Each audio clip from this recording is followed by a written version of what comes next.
Bonjour, nous sommes le mardi 30 décembre 2025 et le sujet est le taïwanais TSMC et la bataille que se livrent différentes marques pour avoir l'exclusivité autour du nœud 2 nanomètres qui sera en pleine production en 2026.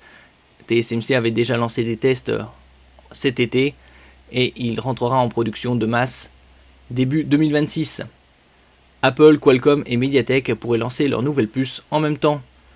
Apple a toujours eu une certaine avance sur le reste des firmes de la haute technologie en ce qui concerne la lithographie la plus fine. L'année prochaine marquera la fin de l'ère des 3 nanomètres pour les produits phares. Samsung a tout prêt, tout comme le reste du secteur. Samsung qui avait fourni quelques échantillons à Qualcomm concernant le tout dernier CPU, le Snapdragon 8 Elite Gen 5 avec la technologie GWA, c'est-à-dire Gates All Around. N'oubliez pas de vous abonner pour plus de news sur le monde de la high-tech ainsi que les bons plans, également sur mon Twitter et en description sous toutes mes vidéos. Vous pouvez les retrouver dans mes playlists et voir mes articles sur mon blog, tous les liens seront en description. N'oubliez pas de mettre un j'aime, un commentaire, de partager et de cliquer sur les liens en dessous de mes vidéos pour soutenir la chaîne. En fait, on se rapproche déjà du saut vers la lithographie à 2 nanomètres, en l'occurrence celle de TSMC. Il y a également Intel avec son procédé 18A pour 1,8 nanomètres pour ses nouveaux CPU Nova Lake.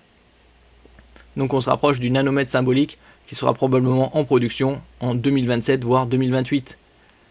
Bien qu'Apple aurait sécurisé plus de la moitié de la capacité de production initiale de ce nœud, une nouvelle rumeur indique qu'il ne bénéficiera pas d'une exclusivité temporaire significative comme c'était le cas précédemment. Selon des rapports récents, Qualcomm et Mediatek prévoient d'introduire leur propre SoC de nouvelle génération le même mois que celui de Cupertino, à savoir septembre 2026, dans 9 mois. La raison de ce timing inhabituel réside dans les processus de fabrication. Le cycle de production du nœud 2 nanomètres sera plus long que celui du nœud 3 nanomètres, ce qui nécessite de finaliser la conception et la validation des puces plus tôt.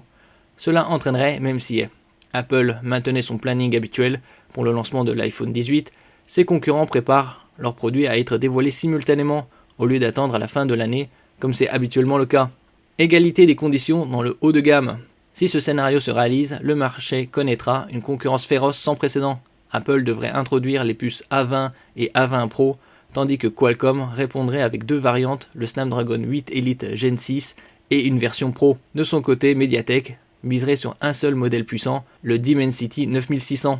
La firme taïwanaise part avec un certain avantage technique, puisqu'elle a annoncé en début d'année avoir finalisé avec succès le tape-out conception finale de sa première puce 2 nanomètres. Cette convergence des dates signifie qu'aucun fabricant ne bénéficiera d'un avantage de sortie clair en 2026. En utilisant tous le même processus de fabrication TSMC et en lançant en même temps, le succès de chaque puce dépendra strictement de l'optimisation architecturale et de l'efficacité énergétique, et non de sa mise sur le marché en premier. Les premiers téléphones Android dotés de cette technologie pourraient donc débarquer en magasin presque en même temps que les nouveaux iPhones. Donc ça, ce sera dans 9 mois. Merci pour votre écoute et à la prochaine.